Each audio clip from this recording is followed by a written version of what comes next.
And it looks like He is using Cheeto Cat. Cheeto Cat. Which is a choice that was chosen. Starting off with Squirtle here. Pretty good. Squirtle definitely has the advantage with like Incin for mobility, but I don't know who's like better in this matchup overall. Because you know, Pokemon Trainer has 3 different characters. Overall, I'd say Pokemon Trainer just because I think Pokemon Trainer is a better character. Also, I think Squirtle just... And I know Incineroar can do a lot of damage real quick, but I think that Squirtle can also do the same thing and just has an easier time avoiding attacks. Because he's small and it's just faster. Not to mention that Pokemon Trainer also has the ability to change up depending on the situation, so he can catch Datascape off guard if he needs to change up his tactics with different Pokemon. Actually, we got a whole Pokemon fight over here, even on Pokemon Stadium, I just realized.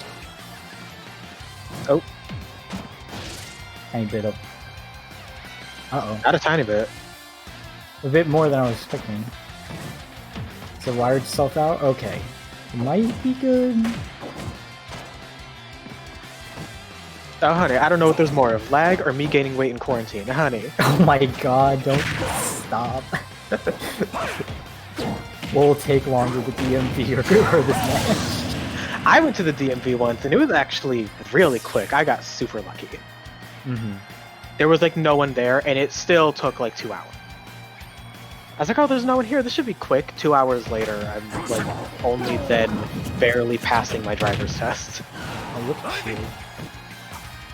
I should have failed it, honestly. I think the guy just felt bad for me. Anyways, looks like still Ivysaur. I don't know what's slower, this game or my processing in my brain.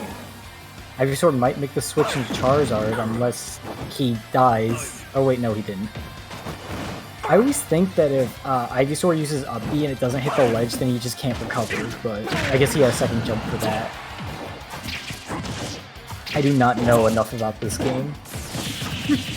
I mean, you learn through experience. I've been in the Smash scene for like 4 years, and I'm only in the past year have actually been like really getting into it. It's just that I've played the game competitively for a while. And there goes that Darkest Lariat taking out Charizard. But yeah, no, I have been learning more about it. It's just almost didn't make it back there. That was weird. Just kind of the weird angle. Also taking I think he out that bounced off it with his side B, and because Pokemon Stadium's got that slight slant to it. Like I have 2-framed someone with Palu up smash on the Pokemon slant, and they like bounced up and then out to the side. Yeah, no, that slant could cause issues. Not as bad as I didn't die though. What is it, Yoshi's? Oh, the jab lock. Oh, doesn't get it. But he gets that, unreactable on Wi-Fi. Harder to shield while running, and then also a little bit of lag. Darkest Lariat doing major damage on that shield. It does a lot of shield damage, but it rarely actually shield breaks. It doesn't break, but it puts you... I think it's more of a mind game where it puts your opponent in like a situation where they don't want to shield because their shield's already that low from it. It's not a bad thing that it doesn't break the shield. Oh. Now Incin having the upper hand. Okay, he catches the back air out of shield with an up smash. And Pyro going immediately back to Squirrel, getting that advantage with the tinier hitbox, trying to take out. Small hitbox. I do think Ivy actually does well against Incineroar because of the Vine Whips and stuff being disjointed, so they kind of just keep himself out of range. Ooh! The Darkest Lariat covering the tether regrab. That's good. It's brought the game back pretty close.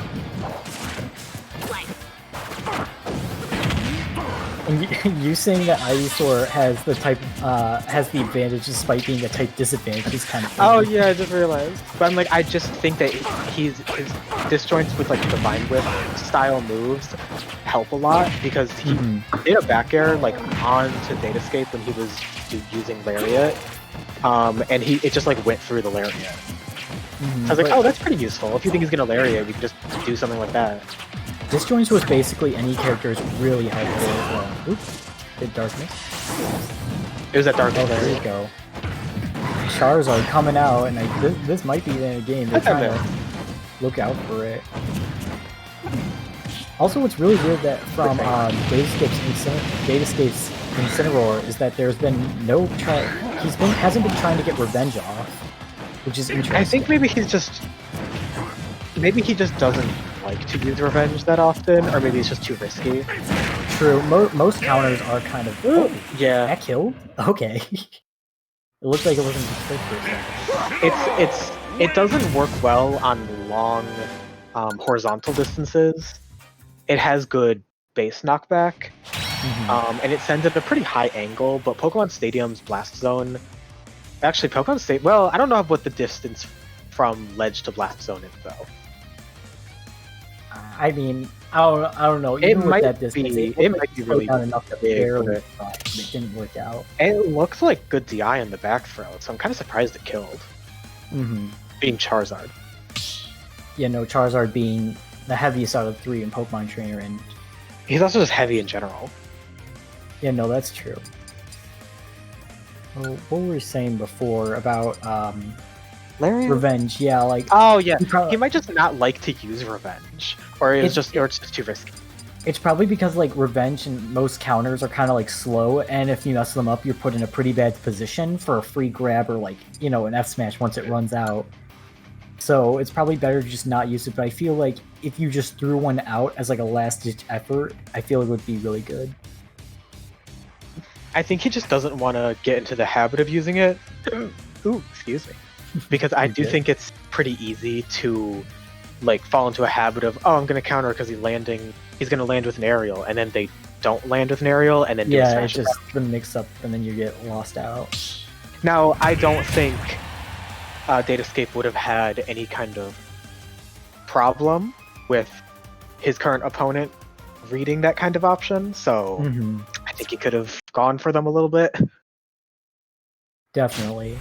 We're going to be seeing the matchup again in this match, too. Same one. This is Pokemon versus Cheetos. Cheeto. It is Cheetos. Flaming hot, too. Flaming hot Cheetos. Back on PS2. Literally. Interesting. Well, this is kind of a repeat of match 1. It is a little Garfield, yeah. Sorry, we've got a person in our ear because we're what professionals. No, we're not. Not in after last week. Ooh. I'm so sorry, Dan. I didn't mean it. Right. There goes that Darkest Lair again. I feel like that's one of the Incineroar's best moves, honestly. We keep talking about it, but it is a really good move. Using it a lot, and it's been working a lot, and it's pretty good. I remember when people used to think that it was like a really garbage move, but you just have to use it in very specific situations. It's also good if you're kind of like for revenge. Barely above the opponent and you just fall onto them. Oh, there was a revenge? I didn't even see it. Yeah, he didn't go off. He used it too early, I think. Here comes the, what is that, cross chop? I think? I'm not sure. Up B? Yeah, I think the up B is cross chop, right? I mean, you can just say up B because we all know what that means. Not everybody knows the names sometimes, especially for newer characters. That's true. I think it's every character that wasn't... Oh, that was good. For his force, actually, out of range. I think it's every character that, like, isn't Cloud or Bayo. People don't know the names for the specials. Well, I don't have that problem with like any other character. It's just the Pokemon where I'm like, oh yeah, that move. Well, because a lot of times the move is not actually what it is. It's like a little bit different. It's similar. I don't know. Like Lucario's counter is extreme speed, which makes sense, but it's not actually how extreme speed works. But they made it into a counter, which is smart. But that almost killed him. Oh, that's gonna kill. The Nair's gonna at least.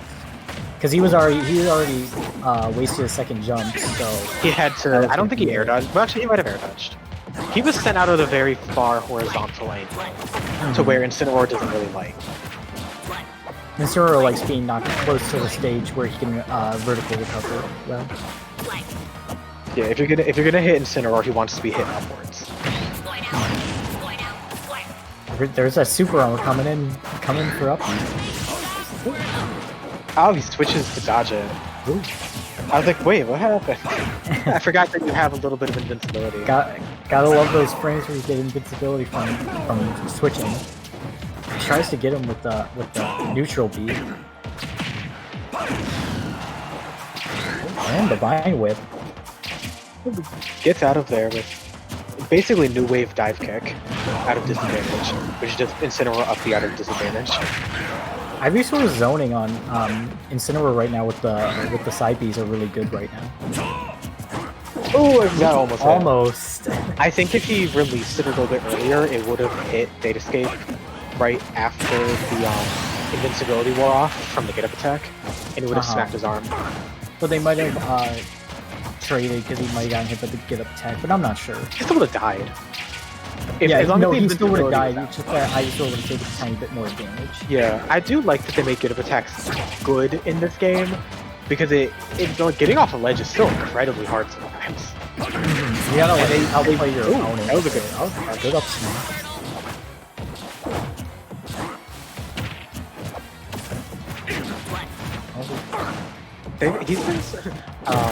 Pyro's been starting each Sokka's name if he goes to Squirtle and then fishes for down smash.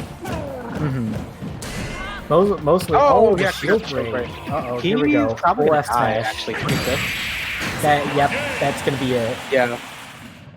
F smash is dummy stupid. So cut back to 5 minutes ago with me saying that neutral be